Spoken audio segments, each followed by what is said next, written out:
นี่ไอเพชรช่วยกุ้งแค่บักปากมันทำได้แตกแซ่บพี่น้องเลยมื้อนี้มาปิ้งเป็ดพี่น้องซุ่มแซวกันอีกแล้วมาเด้อแจวแมวโบชีวิตชีวิตดาวเล่าสาวลาวเนาะ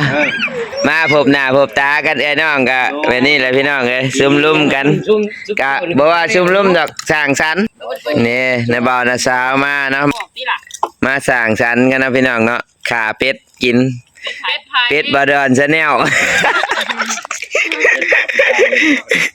เป็ดบาดอนเนาะก็เลยขาเป็ดอยู่ในบ่าวน่ะสาวกินเนาะเป็ดแก้มเบียร์ลาวปีเป็ดแก้มเบียร์ลาวใช่อาจารย์ยกโซ่มึงเห็นมาจากเถื่อไหม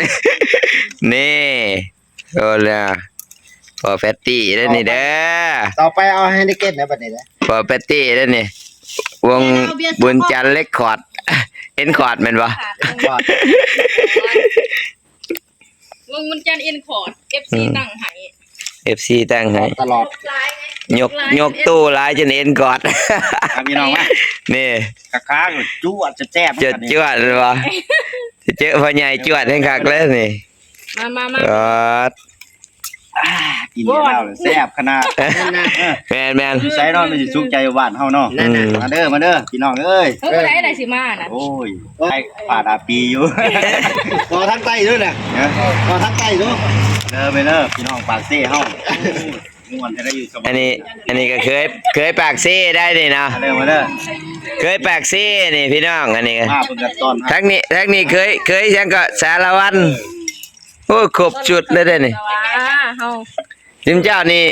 มาอยู่ไกลนี่คันเมียให้นี่ย่างเมียบ่ได้แล้วนี่บ่แล้วเงินนำเมียเบิดกันก้อยนี่เมียให้ก็ย่างเมียได้เด้ขนาดขอทางแท้ๆเขาจะไปขอขี่รถได้แหมอันนี้คือใช่ฮะเคยสารวัตรเนี่ยมันเฮาเองมันเองเป็น1กิโลแม่นบ่เปิดอันทานนันดอนซักบ่ท่านพวกข่อยนี่สารวัตรแม่นบ่สารวัตรเป็นเคยสารวัตรมาว้าวเป็น1กิโลเฮาเดินปลาไหลก็ยังว่าไปอยู่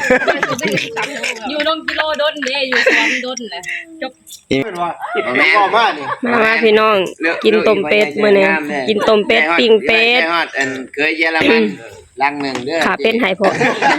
ให้ป้าลุงน่ะสาวกินเนาะพี่น้องเนาะเพิ่นมายามบ้านเพิ่นมาแวะหาก็เลยขาเป็ดให้เพิ่นกินเนาะพี่น้องลูกไปสิไปตีกงตุ้มมือแรกไปบักซีติว่าวโอ้ยจ้ะคนแบบพ่อใหญ่เสือ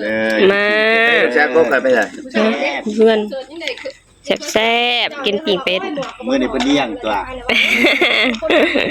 เลี้ยงมื้อนี้เมื่อคืนนี่ตูดเพิ่นเบิดหลายแหละนะพี่น้องตูดเพิ่นเบิดหลายแหละเมื่อคืนนี่มาพ่อๆกันมานี่แหละโอ้ยเป็นตาแซ่บเมื่อคืนนี่ตูดเพิ่นนะพี่น้องมื้อนี้ก็เลยเลี้ยงเป็ดเพิ่นเสียใหญ่ใจดีของเราให้เสียใหญ่ฮะเสียใหญ่ใจดีเฮียกูมื้อนี้เป็นหยังเฮียแล้วเงินเฮียเจ้าน่ะเป็นเฮียแล้วบ่เฮียแล้วซุ่มแซวแมวโฮงคือเก่าเนาะพี่น้องเนาะอันนี้แหละอยู่บ้านเฮาหาความสุขใส่ได้บ่เท่าที่บ้านเฮาเนาะพี่น้องอยู่ทางใดกับบ่เท่าบ้านของตัวเองเนาะพี่น้องเนาะทางไทยก็มีความสุขไปอีกแบบทางลาวเฮาก็มีความสุขไปอีกแบบเนาะพี่น้องทางอันนาบ่าวกับนาสาวเพิ่นก็มาจากกรุงเทพมาจากประเทศไทยเนาะพี่น้องเนาะเพิ่นมายามบ้านแล้วก็เพิ่นก็มาแวะหาเนาะพี่น้องก็เลยซื้อเป็ดให้เพิ่นกินก็เลยขาเป็ดให้เพิ่นกินเนาะพี่น้องเนาะ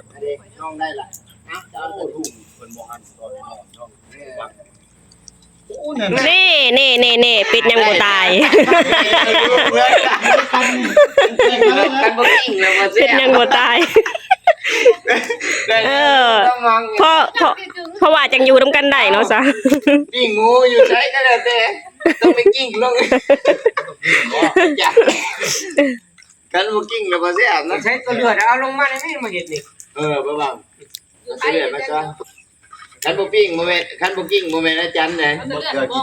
เกลือกิน เลือดครับมันสดที่ซอยหน่อย ตัว นี่ ตัวนี้ตัวที่มันซอยใส่เลือด สุกแล้วมั้งจ้า ถูกแล้วนี่พี่น้องไอ้เฮ็ดเลือดแป้งให้พ่อใหญ่เนาะมื้อนี้เนาะ พญายเสิร์ชกินเป็ดขาดอันตาเลือดบ่ได้เด้ แป้งน่ะเป็นว่าให้กูกินก็ดีกว่า บ่ได้กินเป็ดบ่ได้กินตาเลือดนี่ก็ซ้ำบ่ได้กินนะ จะบ่ได้กินเป็นว่าเด้แต่ว่ากินเป็ดบ่ได้กินเบียร์ก็ซ้ำบ่ได้กินอีกเด้ ตากินเป็ดบ่ได้กินตาเลือดนี่คือว่าบ่ได้กินเป็ด บ่ได้กินเป็ดแม่นบัดนี้กันกินเป็ดบ่ได้กินเบียร์อีกติ้วบ่ได้กินอีกสรุปแล้วเป็นอะไรบ่ กินยากเนาะเป็ดเนาะ นี่พี่น้องสีมือบดอนชาแนล บ่ดอนชาแนล ถ้ามีเลือดแปลงเป็ดบอกได้เล ต้อง ย มีบ่าวดอนบ่ ว่าสิไปเฮ็ดให้ อ๋อ จัดจานขวมนี่บ่มีปีด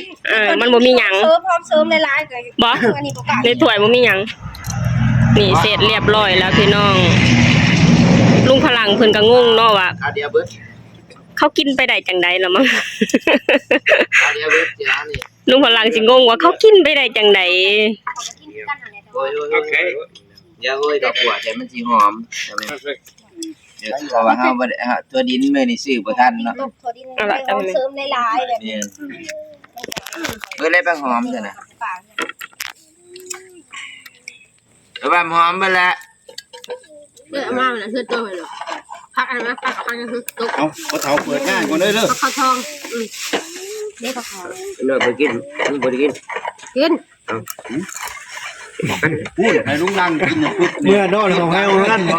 ญาติเด้บ่ เปิด อีหยังห้องเพลง บอกกัน ม่วนบ้าน นี่เอาแบบนี้นี่ ค่อยเอา นี่อ๋อเลยใช้บวง นี่ดิ เอา บ่ค่อยกินดิบปานใดพี่น้องเอ้ย นี่กินเลือดทุกอีวิมีdarling no น้องแล้วกะปิ รั กา บบ ได้เรา โอ้ยจะเป็นเนาะ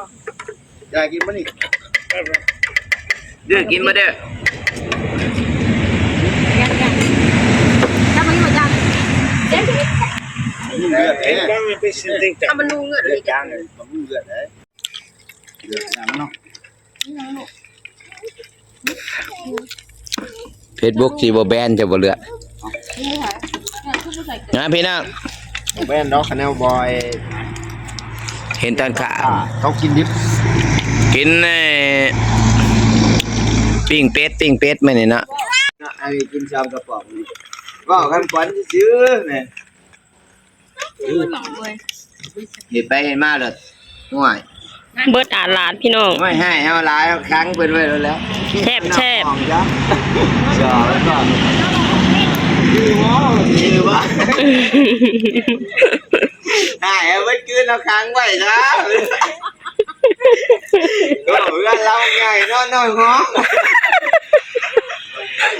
เดี๋ยวเลยมีกว้างแล้วตื่นมาแล้วที่นอนคนเดียวอ่ะเนี่ยคือปลุกว่ะเดี๋ยวไปว่าทำก่อนกูผิดแล้ว